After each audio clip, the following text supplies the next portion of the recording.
welcome to another edition of your favorite parliamentary news magazine program, The Chamber, right here on City TV. On this platform, we bring you the very best of what has transpired in Parliament in the past week. Of course, we bring you closer to your members of Parliament. My name is Duke Bentopoku. We'll take a break. When I come back, we'll delve into what we have for you this week. If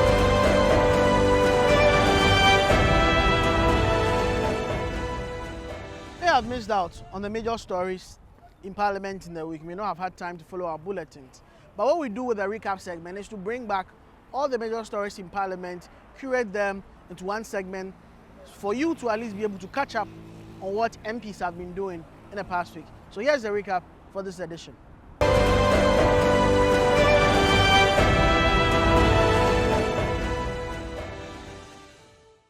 The team from the International Monetary Fund will begin negotiations with government on Wednesday. Ahead of the negotiations, MP for Bolgatanga Central Isaac Adongo has a few suggestions for government. When they say they have the men, they have the men. You see where they are. They should look for Kwame Pieni immediately. He's the one who can save them. To lead this team. They should go and get Ishmael Jansen to be there. Get Sam Jonah, the best brains of our country. Because this job is the equivalent of 1983 challenge. It's not child's play. When you are spending 129% of all your revenues to pay debt, interest payment and the rest, it is not child's play. On the floor, Deputy Minister for Energy William Orekwedu answered questions. He revealed the cost of GNPC's corporate social responsibility projects from 2017 to 2019. He also responded to questions on rural electrification projects across the country. MP for Chereponi, Abdulrazak Tahidu, was not enthused about the fact that some parts of his constituency were not captured as part of the ongoing projects. Even 2020 election, I have to use my own personal pocket money to connect about 2 communities more for them to enjoy this national grid.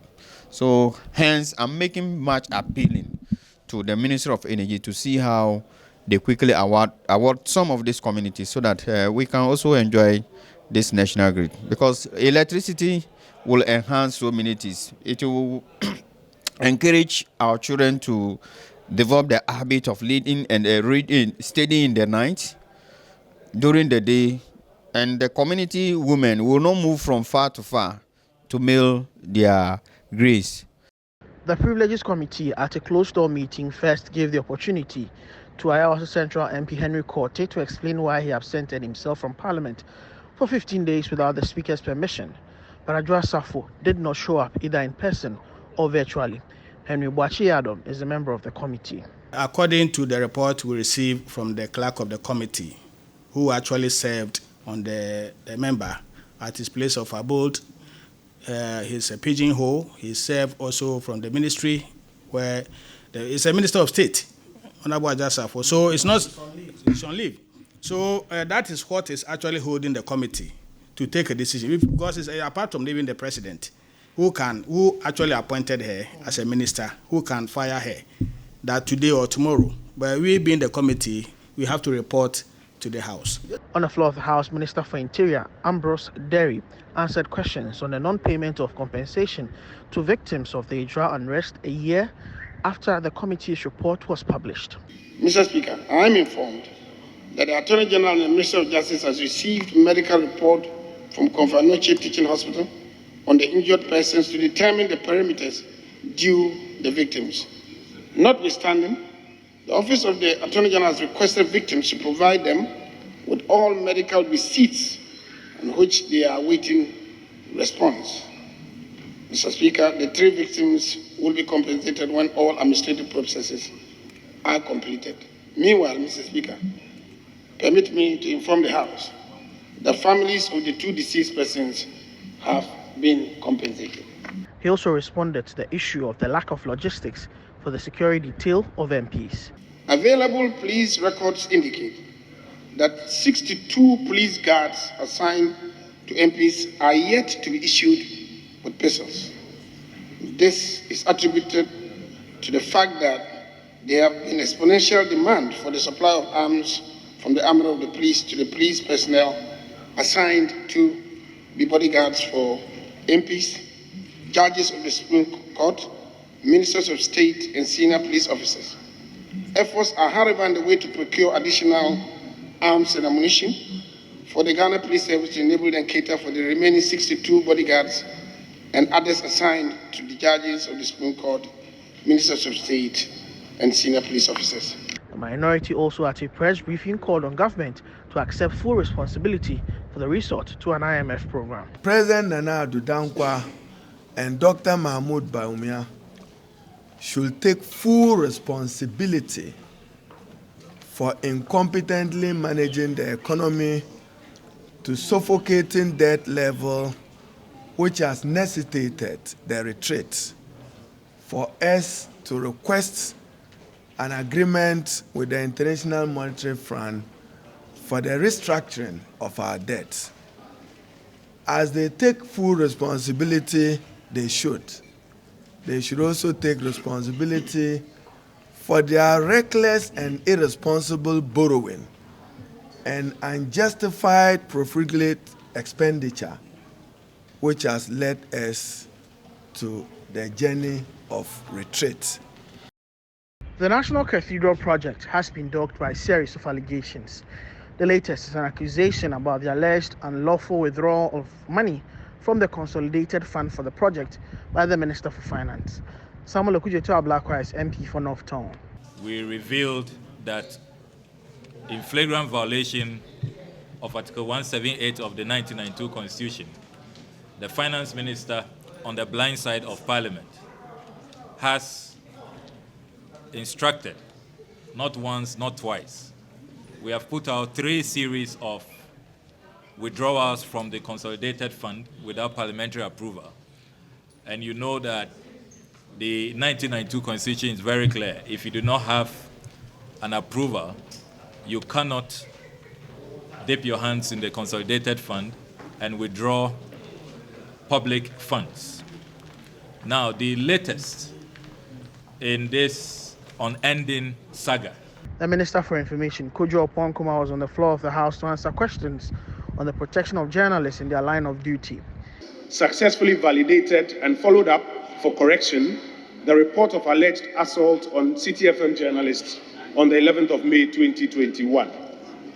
Mr. Speaker, I must state that even though the National Media Commission has started well, their efforts have been challenged mainly because of a lack of financial and technical resources. This has affected the pace at which they handle cases that are reported to them.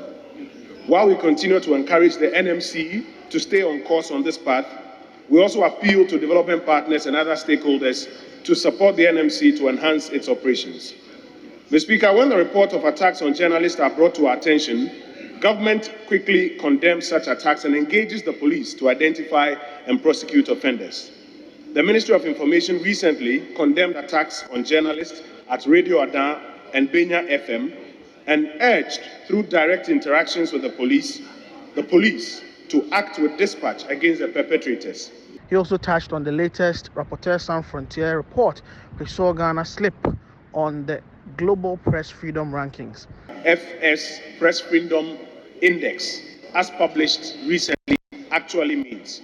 It is important to state from the onset that the RFS has amended the methodology.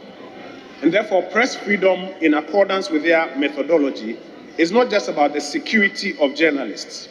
Indeed, the security of journalists is one of 5 parameters that they measure. They measure the media landscape itself, the political context, what they call the freedom, the legal framework, the economic context, and then the security of journalists. Mr. Speaker, to enable Ghana, not just the executive branch, or maybe Parliament, or one civil society organization, to enable Ghana come to a certain common understanding of what this report is, I called a meeting of the key stakeholders in the sector at the Ministry of Information earlier this month to jointly peruse and analyze the report. Minister for Fisheries, Mavis Halcomson, also attended upon the House to respond to questions.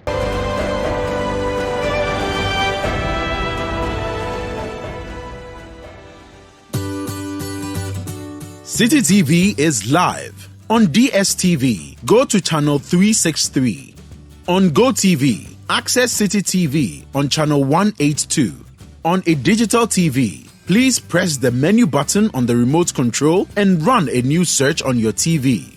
Take note that without an antenna, you cannot access City TV on your television. City TV can be accessed on a free-to-air digital box like the GoTV and StarTimes box. City TV, it's your world.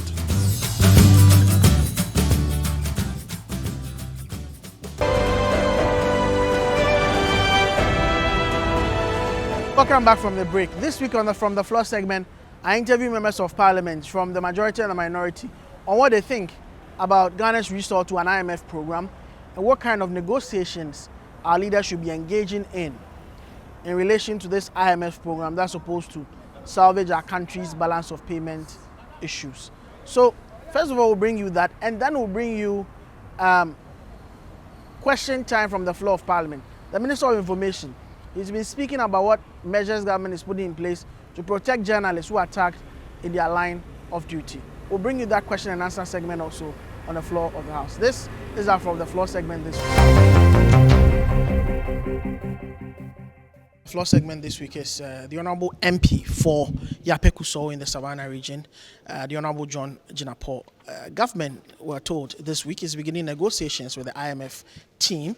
As you may well be aware now, the government has committed Ghana to a fund program with the IMF after months of back and forth in relation to the balance of payment issues that the country has had over the period. Government has largely blamed COVID-19 and the Russian-Ukraine war, these external shocks, as the main reasons why they are heading to the IMF. First of all, let me engage the Honourable John Jinapor. First of all, how did this come to you, especially when as late as 2 weeks ago, the Deputy Minister of Finance was on the floor of Parliament indicating the government trusted its homegrown solutions and thus they were not going to the IMF?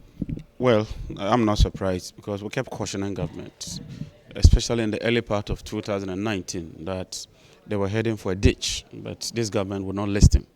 Lo and behold, like you said, even as at last week, they insisted that they were not going to IMF, only to surprise everybody by informing us that the economy was suffering, the economy was in a difficult situation, and so they needed to go for an IMF program. We were told that the team will start yesterday. Even before they start, this government has once again come here with another request for a $1 billion facility in terms of a loan. It is this same borrowing that has brought us into this ditch. Well, I thought that was part of the budgetary framework. No, then why are they here? This is a fresh request. They are going to Afro-Exim, and then they are going to Rand Bank to borrow. And when you look at the amount they want to borrow from Rand Bank, the 250 million, they want to cumulatively pay an insurance of about $50 million on the 250 million.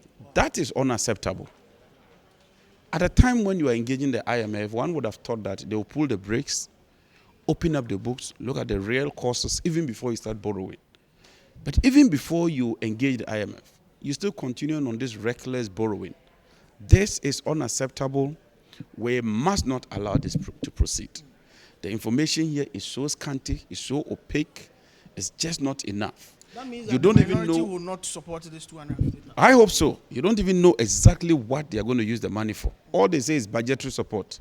It is this same opaque global headline figure of budget support that has led us into this ditch. What exactly are you going to use this money for? It is not stated yet. And when you look at the terms, it is so bad. Worst of all, President Akufo-Addo is not going to pay even 1 cedi of this loan in terms of the principal. They are deliberately pushing for a grace period so that when the NDC assume office in 2025, we would come and bear this burden. Already the 1 billion they borrowed from the IMF, we'll start paying it in 2025, 2026. And you are now going to add this burden. So you don't want to share any burden. You want to borrow the money, spend it today, and then future government would come and bear the brunt. That is unfortunate. We must not accept this. But the negotiations, we're told, have begun already. Yesterday, the IMF team was at the presidency. This morning, we're told negotiations have already begun with the Ministry of Finance. Hopefully, the Finance Committee, which you're a member of, may be let into the loop in terms of the negotiations. But for you, as we stand, as the country stands, with the state of the economy, what is the best possible program the country can negotiate for? First of all, there has to be austerity. Government itself must reduce its size. Government itself must be disciplined. And government must prioritize, not to engage in those frivolous expenditures that we see. Tell me, NAPCO, they keep paying them. What do? They themselves said they were cancelling it. They've not been able to do that. And so you are having a lot of waste, a lot of frivolous expenditure in the system, which really doesn't add on to the economy. And now you want to go and borrow another 1 billion with very, very opaque information, hiding all kinds of things from us, with very exorbitant rates and terms, and then trying to spend the money today only for future governments to pay.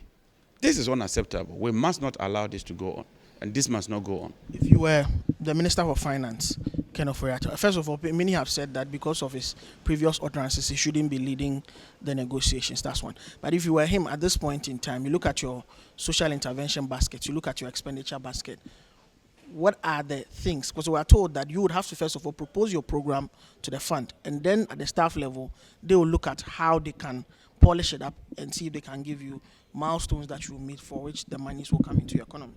If I were the minister, I'll resign, that's all. Because there's nothing he can do. Even when you propose very good suggestions to him, he will mess it up. So if I were him, the right thing to do now would be to save the president the embarrassment and resign. That's all. So I've been joined by a Member of Parliament for Ho Central. He's a chartered accountant of so many years standing. He understands the workings of international finance, international business, and economics. He's on the Finance Committee of Parliament.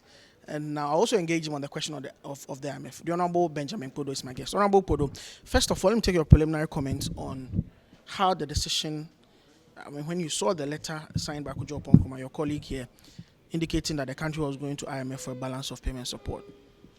What were your preliminary thoughts? As a matter of fact, we had expected that should have been done much earlier. Some 1 year back, just soon after 2020, it should have been done. You see, we ended the Mahama program in 2019. It should have continued. Really? You should have sought an extension and not to work out to the program. Exactly so. But soon after that, because it helped, all the claims that they had done very well in 2017, 2018 was all due to the IMF program, which was the consistent growth of about 5% and all was because of the result of the IMF program, which we left for them, which they inherited. So they should have continued with all that IMF made us to do, so that there will be discipline in the economy. We will have the fiscal consolidation going on. We will have the buffer which we had left behind. You know, the sinking fund, the stabilization fund. We should have continued with those things. You see, when you are borrowing money and you are not making plans to repay, your lenders get worried. So when they came and abandoned the sinking fund, it was a signal to the market that there was some trouble coming. So we expected that they should have continued with the programs that we were running with the IMF before they took over. Okay. So so now let's say, I mean, you saw the kind of, because you were on the Finance Committee then in the Mahama era, and during those negotiations, they met the Finance Committee of Parliament as well. In those deliberations, anytime those members of the IMF, the staff level who were doing those negotiations came, they met the team. What is it like to be in an IMF program? Yes, it's a matter of discipline and then confidence in the economy. See, we are all living in an interconnected world. So the people who lend money to us or who support us in various ways are looking at our performance. And IMF, if you think that they don't know what is happening, they know every detail on a daily basis. They have a country representative here. So they are watching what is happening. and they churn out the information. So even when we give information which is contrary to what they have, they draw our attention, because under Article 41, the IMF Charter, you have to provide information that is accurate. So if you don't, they themselves will come out with what they know. So our idea is that there should not be any hiding of information. Give the information all that you have to them. Then when they can assist you, they tell you what you should do. So that's how it was done. And that's what will be done even now, that we should get the accurate data and let IMF tell us how far they can help. But if you continue to hide data, you think that you are doing so, but they have the real things, and that will make them back away. Yes. So what's the best possible program Ghana can get? Well, we are talking about homegrown solutions. The major problem is that of profligacy. Our expenditures are too high. If you match the expenditures with our revenue, we are not going anywhere. We have consigned more than half of our revenues to debt servicing, particularly interest payments alone. So where are we going? This is a result of the borrowing, the unrepentant borrowing that we found ourselves in with this government. So most of our expenditures are on interest payment and other commitments such as compensation. But what do we do with the rest of the money which we borrow? For instance, the nurses training allowances, the teacher training allowances, the other one which many people are so familiar with, the flying in the air with the expensive chartered jets. So if we can cut down on this, what are the benefits of the planting for food and jobs? Is it real? Is it real that we are planting for food and for jobs? So we have to review that program. The free senior high school program also needs to be reviewed. So when we look at all the gamut of things that we have been doing with our money, and we find out that they are not all beneficial to us, we have to review them properly. And in that way, we can cut down on our expenditures, and then, we are good to go. The IMF evokes fear in the hearts of many. The name just IMF evokes fear, especially workers. And TUC has stated in no uncertain terms their opposition to this resort by government. They say it's tragic. And under the MEALS program, we saw the net freeze on employment into the public sector and all of that. Yes, you see, when the economy is expanding, you need more people to handle it. So it's a question of prudent management such that for employment to grow, the economic activities must also grow. You see the point? So the question of employment, which TUC fears, or a freeze on employment, which TUC fears, will not arise when there is proper economic growth. You see, when there is the real economic growth, not the fake one, not the fake one.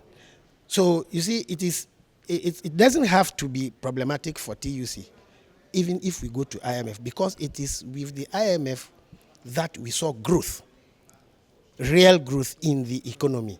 So they don't have to fear IMF program, because when we are disciplined, we achieve fiscal consolidation, we reduce our borrowing for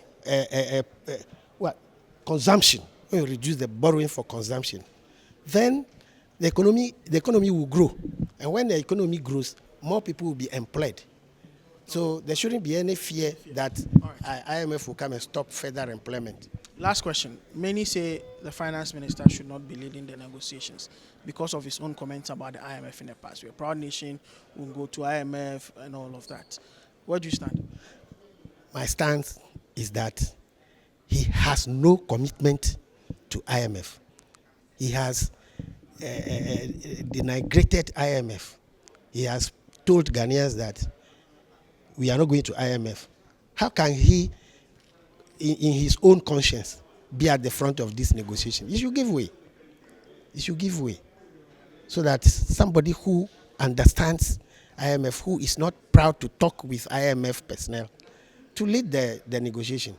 There are those who say that he's the one who has superintendent over all of this. Nobody can present a better case as to the state of our economy and where we've been and where we've come from than him. So why must he leave office? But he is saying that he does not want the IMF. So why should he go?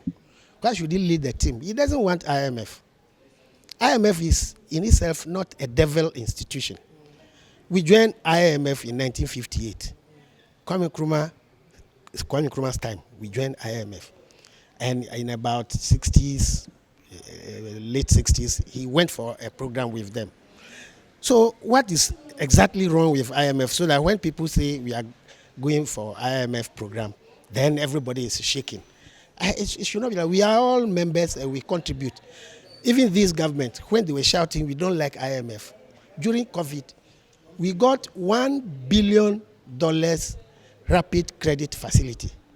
So I didn't understand him why he was shouting hell at IMF. So he has not positioned himself well to talk with IMF. So if I were him, I'll give way for those who think that IMF can be helpful to us to talk with them. He can provide the necessary information because the Ministry of Finance is not a single man's ministry. We have the staff there, we have the deputy ministers, we have professionals over there. They can provide the data with him, but to be the leader is something that is not acceptable to many of us. But in all this, it's the president's doing. It's his uncle, so he doesn't want to leave him. You know that position of Minister of Finance has to do a lot with loyalty. Even competence sometimes is taken away. So, and that is why we are experiencing it. But this is not the moment where we should find ourselves in blind loyalty. This is blind loyalty. Joined by Member of Parliament for Takoradi, Western Regional Minister, the Honorable Kwabena Okyere Darko-Mensah. Honorable, this must have been a very difficult decision for government to take, for the country to go to the IMF, especially when all had pointed to the fact that government will try and find local solutions to the problem. Yes, I believe that COVID has necessitated some of these decisions because after COVID, Africa has been built to need over 400 billion to come back on track of progress. So definitely anybody that had discounted or continued to discount COVID, I believe that person is just misleading himself and others, because COVID has been a major difficulty for every government in the world, even the US and the rest. And if you look at the way we had fought COVID, you should understand that we had put in so much to fight COVID. For instance, if you take America, that has a population of about 332 million people. Over 1 million of them died because of COVID, with all the investment they did. Ghana, which is about 1/10 the size of America, only 1,400 people have died out of COVID. So clearly, it shows you that if we are not putting the investment that we have done during the COVID period, more than 100,000 Ghanaians would have died. So clearly, for me, this is an investment that was necessary because we all know how to bring back the economy. And you also know that the IMF, we subscribe to the IMF. So if you're a businessman, for instance, and you're having difficulties with your company, it is your bank that would definitely have the first interest to make you survive. So I believe that it is not anything extraordinary for people to be complaining. I believe that is the right decision. It's like declaring HIPC. Ghanaians didn't want us to declare HIPC, but we've all seen the benefit of HIPC. So I strongly do believe that it is also very important that Ghanaians accept this decision that we have taken in good faith for us to work on so that we can bring back the economy on track. And then the Ghanaian people can feel the good times they want to feel. That has been eluded. As eluded as because of the COVID pandemic. But what kind of program should government be negotiating for? If we were part of the negotiators meeting this IMF team, trying to agree to a staff level agreement before a fund approval, with all the issues our economy is facing now, what kind of program should we be negotiating? I believe that any program that we negotiate should be a program that will ensure that we can grow the economy. That's the basic thing. Because only when you're able to grow your economy, they can pay your debt.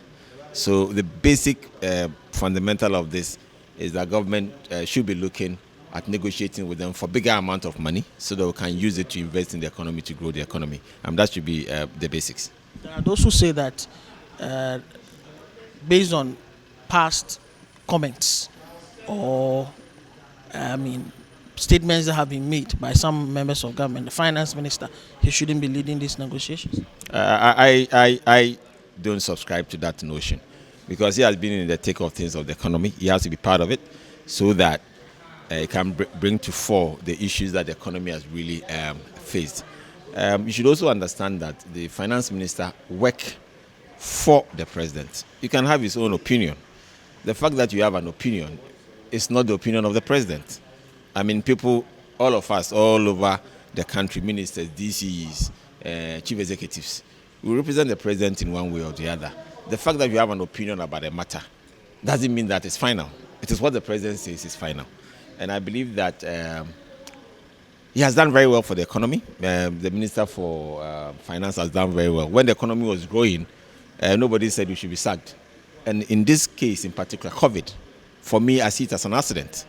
It's not something that was being told to do something and he's not doing it because all the time the economy was growing and we're getting all the numbers right. So if there had been an accident, which is the pandemic, which has thrown a lot of things overboard, naturally it should not be singled out for punishment. I believe that at least he has now even the experience to understand that these pandemics create certain problems and you'll be the best person to advise government on the way forward and how to get things done.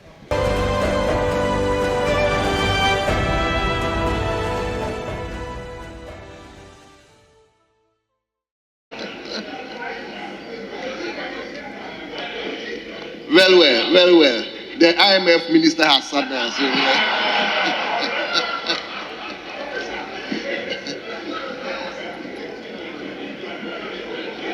So, Honorable Minister, let me invite Honorable Member. Yes. Mr. Speaker, the Honorable Kodu Okonkwo, since you mentioned his name, I don't know, of late we've been seeing him talking about IMF program. I don't know whether he's coming to give us a brief on the IMF program. No. Mr. Speaker, because he looks like the chief negotiator of the IMF program. Yes, leader. I see my colleagues, the excitement, the faces of colleagues, and clearly my colleagues are responding to the ever responsible leadership that the Minister for Information has shown over the few days.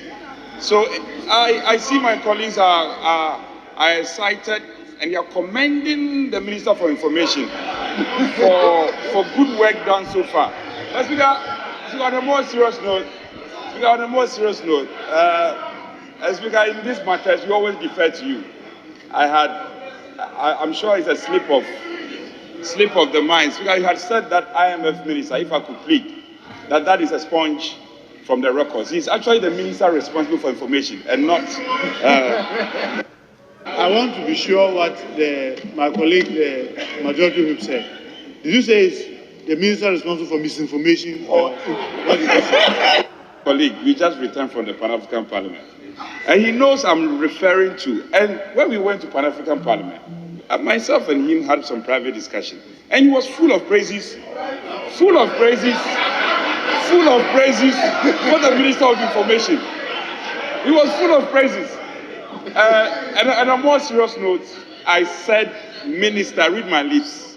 the minister responsible for information, the ever capable minister. That's what I said. Thank you, Mr. Speaker.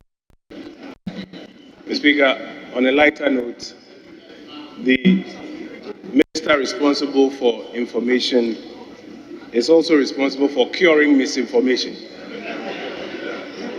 Mr. Speaker, since June 2019, the Ministry of Information, working closely with the National Media Commission and other key actors in the media space, initiated a number of interventions aimed at safeguarding media freedom in the country. One of such is the establishment of the coordinated mechanism on the safety of journalists.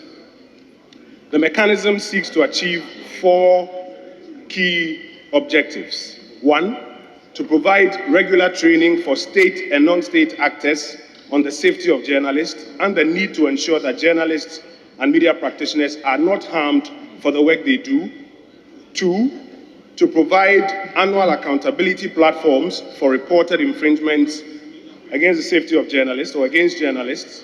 3, to provide validation of reported infringements on the safety of journalists. And 4, publication of annual domestic reports on the safety of journalists. The Constitution and Article 1661 provides for the establishment of the National Media Commission to, among others, quote, promote and ensure the freedom and independence of the media for mass communication or information. Pursuant to this, Mr. Speaker, the Ministry of Information requested the National Media Commission to execute this mechanism. The ministry provided set-up support to the NMC and requested other affiliate bodies to extend additional support. The NMC, using the industry of this office, has been instrumental in the training of journalists under the Media Capacity Enhancement Program. This is in line with the first objective of the mechanism. Additionally, the NMC, through the industry of the office, successfully validated and followed up for correction the report of alleged assault on CTFM journalists on the 11th of May 2021. Mr. Speaker, I must state that even though the National Media Commission has started well, their efforts have been challenged mainly because of a lack of financial and technical resources. This has affected the pace at which they handle cases that are reported to them. While we continue to encourage the NMC to stay on course on this path, we also appeal to development partners and other stakeholders to support the NMC to enhance its operations. Mr. Speaker, when the report of attacks on journalists are brought to our attention, government quickly condemns such attacks and engages the police to identify and prosecute offenders. The Ministry of Information recently condemned attacks on journalists at Radio Adan and Benya FM and urged, through direct interactions with the police to act with dispatch against the perpetrators. Further, I have also made strong appeals to the judiciary to punish severely persons found guilty of attacking journalists. This was contained in my statement to judges during the sensitization for members of the bench and prosecutors on the Press Freedom Sensitization Workshop, which took place in Ho on the 20th of June 2022. On a regular basis, Mr. Speaker, the Ministry of the Interior also updates us on the status of investigations of some of the key reported attacks in our jurisdiction. And we continue to urge them to quicken the pace of investigations where those investigations remain open. Mr. Speaker, to conclude, I want to call on stakeholders to support the coordinated mechanism for the safety of journalists to ensure that it delivers what it has been set up to achieve. I thank you, Mr. Speaker. Not necessarily a question, but I should seek your indulgence and leave to make the comment. And Mr. Speaker, as I listen to the Honorable Minister for Information, I'm concerned about the rights and freedoms of the media and their independence. And Mr. Speaker, to remind him that I do not get the understanding that the media is under the Ministry of Information.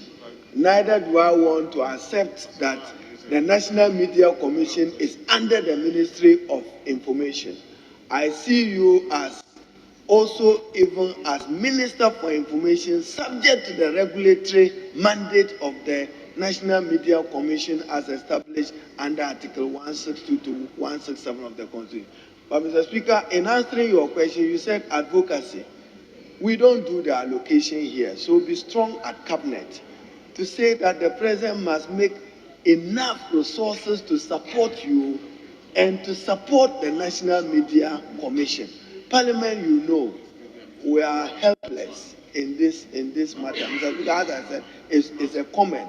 Because the National Media Commission, as you know, I serve on the Special Budget Committee, even monitoring equipment in the country, they do not have.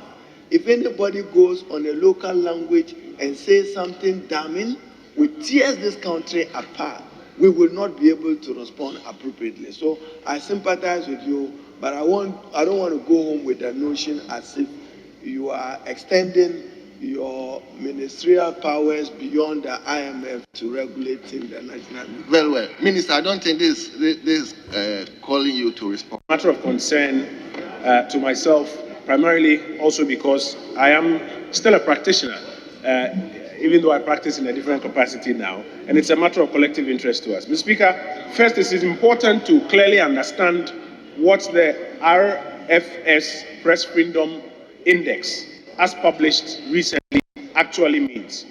It is important to state from the onset that the RFS has amended the methodology, and therefore press freedom in accordance with their methodology is not just about the security of journalists.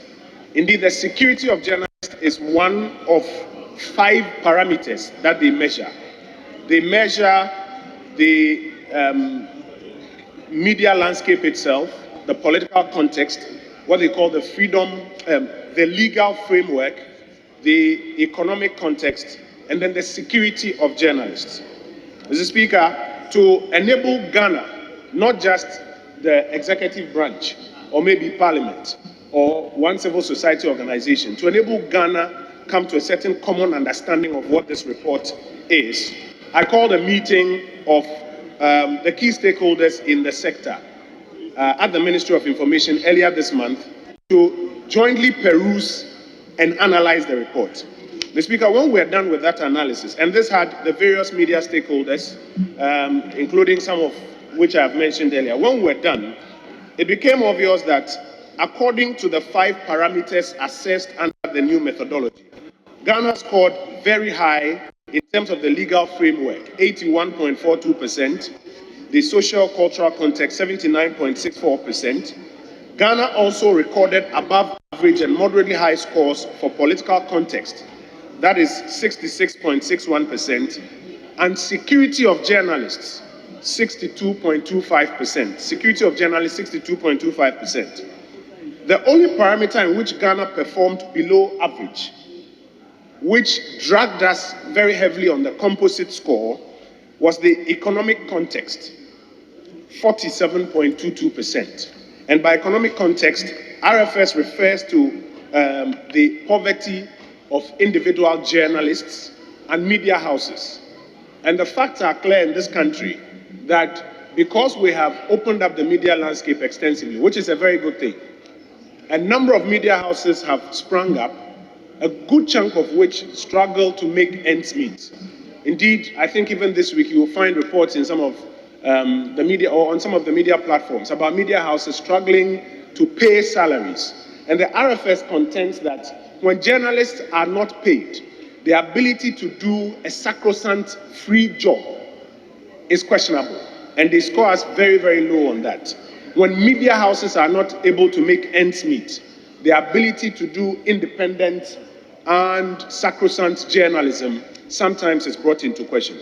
And so, Mr. Speaker, when the various stakeholders had the opportunity to analyze this report, we came up collectively with a number of recommendations.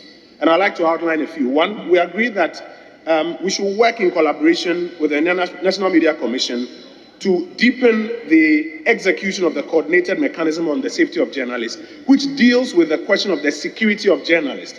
That is just one of the 5 pillars that they measure. We also agree that we have to collaborate to deepen education for state and non-state actors in particular on the safety of journalists. Because, Mr. Speaker, as we are finding out, sometimes the attacks on journalists are perpetrated by non-state actors who have, respectfully, some very limited understanding of the role of the media in a democracy like ours. We also agree that we want to addressed the RFS concern about the poor economic condition of most journalists in the country. And we will do that by advocating for and engaging media associations to improve working and economic conditions of my colleague journalists. Mr. Speaker, we also agree that we want to collaborate in the fight against disinformation and the spread of fake news.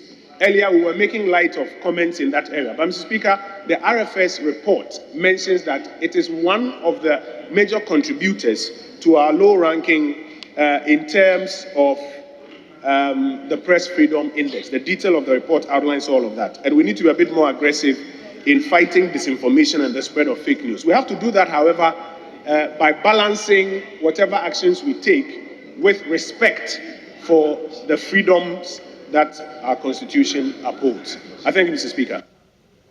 Minister, were you anticipating this particular supplementary question?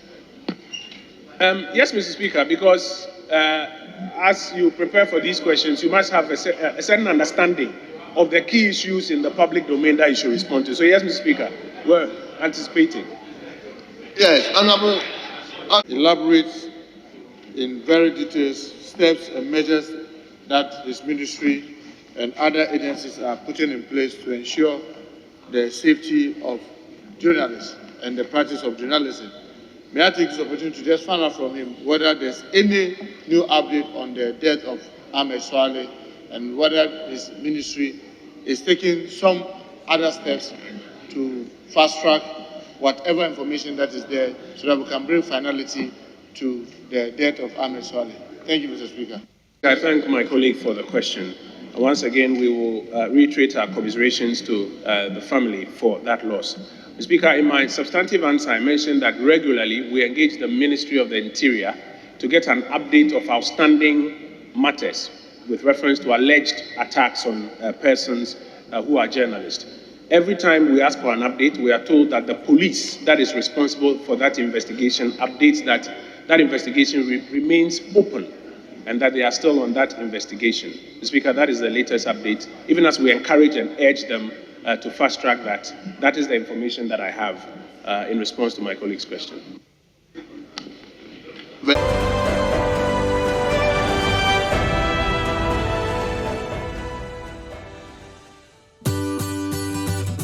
City TV is live on DSTV. Go to channel 363. On GoTV, access City TV on channel 182. On a digital TV, please press the menu button on the remote control and run a new search on your TV. Take note that without an antenna, you cannot access City TV on your television. City TV can be accessed on a free-to-air digital box like the GoTV and StarTimes box. City TV, it's your world.